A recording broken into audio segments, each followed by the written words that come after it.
One of the hardest hit neighborhoods, the River Plantation community, with some people getting several feet of water inside of their home. Today, residents spent the day drying up the mess, gutting their homes and throwing out their damaged belongings. KPRC 2's Bill Barajas is live in Conroe with one family's story and their continuous efforts to get help from FEMA.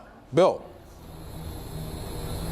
Well, the past few days can only be described as tough and draining for the folks who live out in this community. But for people like Angel Payshak, who lives in this home here just behind me and got several feet of water inside her home, you can actually see the water line there on the brick, has an unbelievable spirit. Her plan to rebuild bigger and better. Water line was about right here. And you guys weren't home when this was taking place?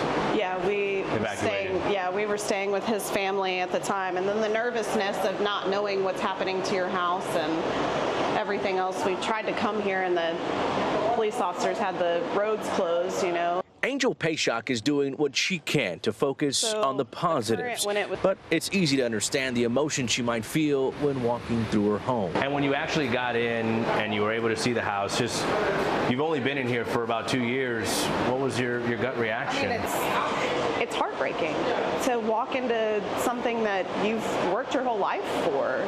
You know, I lost my parents a couple of years ago, and we sold their property, and with that money I bought this house. This is everything that I have. Payshak says the past few days have been a blur. The cleanup is consuming all on its own, but there's also the back and forth with her contractor and her insurance company. We shouldn't have to fight for anything. Yeah. What's the situation with FEMA? I have been on the phone with them almost every day. They said that they can give me no services other than give me resources as far as Red Cross and the Salvation Army, because there is no funding until the president signs off onto it. Still, this mother of three is strong and knows better days are ahead.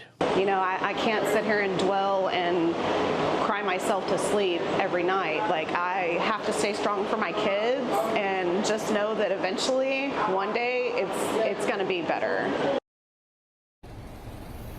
And for the time being, Payshak says she will be staying in that RV trailer just behind me, behind her home. We also heard from FEMA today. They say they're doing things a bit differently this time around, and instead of walking door to door, they are doing it all virtually, using things like aerial flyovers, GPS data, and flood modeling data. If you would like to report damage to your home or business, you can do so through ISTAT, the individual state of Texas assessment tool. We have a link to their website on click2houston.com. Just find the story and click on it. We're live in Conroe. Bill Barajas, KPRC 2 News.